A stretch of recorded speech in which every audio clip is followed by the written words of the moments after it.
Welcome back to the Relaxing Ghost channel here on YouTube. As always, your host with the most, Ghost. And today we have our WWE TLC 2019 review. This will be the final pay-per-view from 2019 in WWE anyway. So this took place from Minneapolis, Minnesota at the Target Center. Only about 8 matches here throughout the night, which was a pretty uneventful show. So if you missed it, you didn't miss much. Pardon me. Just getting ready here. So I believe there was only one match on the pre-show. I usually don't watch the pre-show. So this was Humberto Carrillo defeating Andrade. I'm happy to see Humberto Carrillo getting a few wins here. Never hurts to get a baby face a win, especially a guy like him. But if they pair these two together, they probably make a good team. They make great opponents. Then they opened up, I believe, with the New Day Revival ladder match. Very good ladder match here, which saw the New Day retaining the tag titles. We also had Aleister Black versus Buddy Murphy in a hard-hitting battle. Check these first 2 matches out for sure.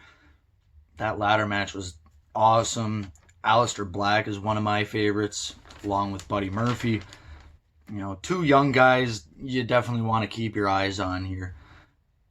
And then we had the Viking Raiders versus To Be Determined, which ended up being the OC. This ends up in a double count out. You know, pretty pointless here. Viking Raiders retain. To me, I think I ended up getting 2 wrong on this show. So I went 6 for 8 in my predictions, which is good. If they don't bother to announce the opponents, I just go with the champions to retain, and that's what ended up happening here. We get into Roman Reigns versus Baron Corbin in a TLC match. This was horrible, maybe the worst TLC match ever. Bobby Roode had been suspended recently, failing the wellness policy. You got Dolph Ziggler out there with the Revival. And, you know, it's pretty much 3-on-1, 4-on-1. And then the people that are holding up Corbin during his entrance are getting involved, like phony security guards.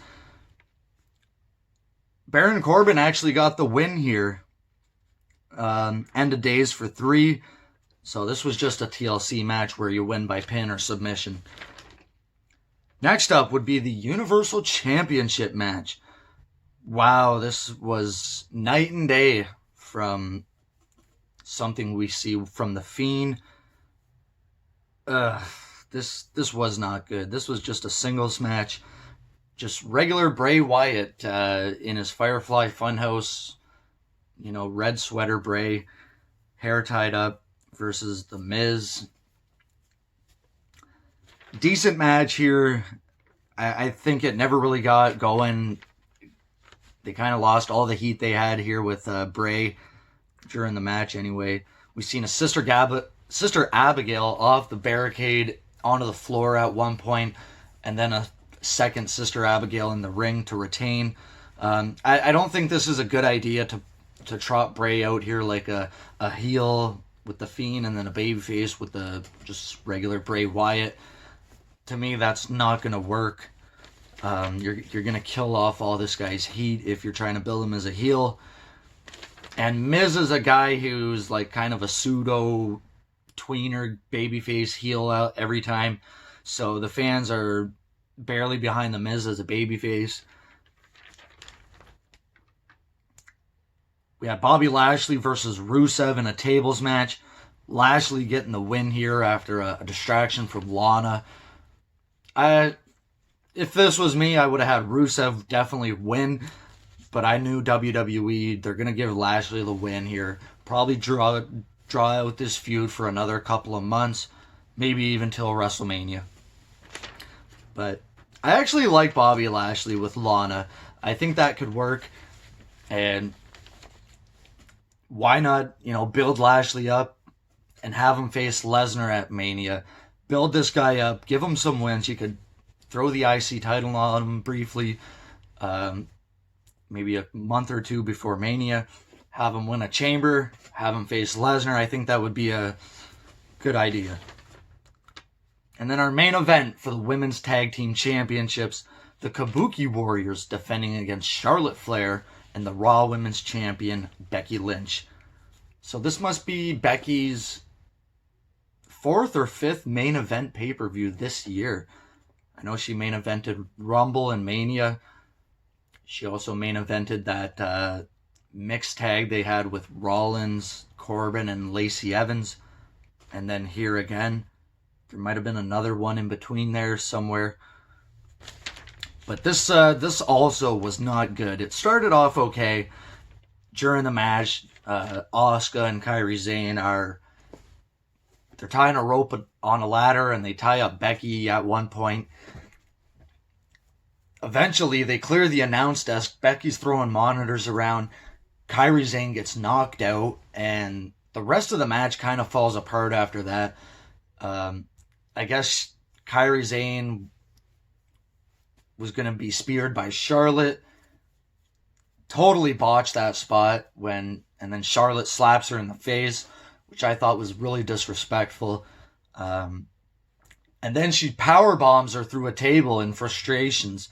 They're swearing all through this match. She barely got Kairi Sane up for that power bomb through the table, and that was a scary spot.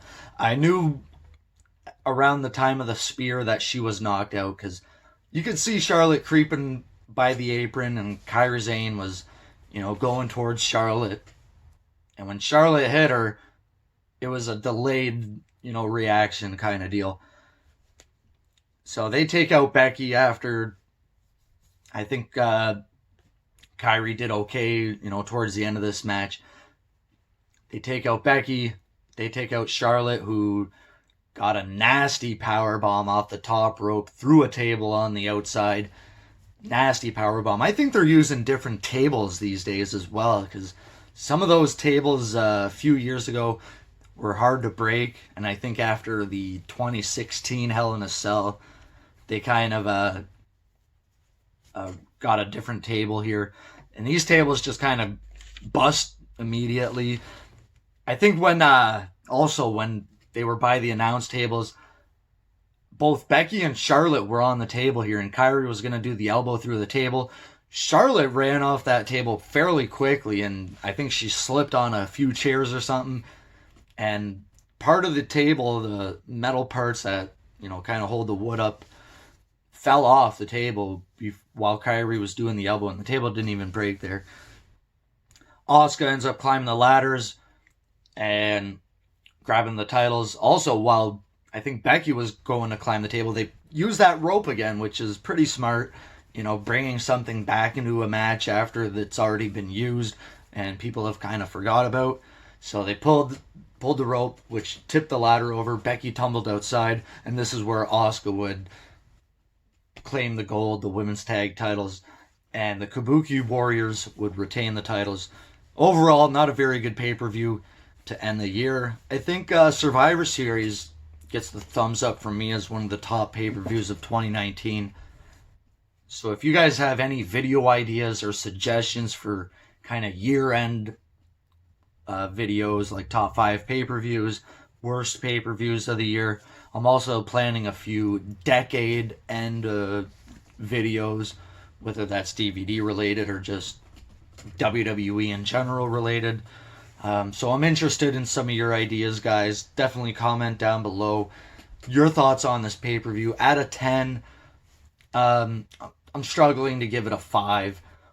This was, bare minimum, middle of the road kind of pay-per-view that started off good and didn't end so good. So overall, not a good show to end the year. Let's hope for better things at the Rumble in Houston. Take some time, comment down below. We'll talk to you later. Peace.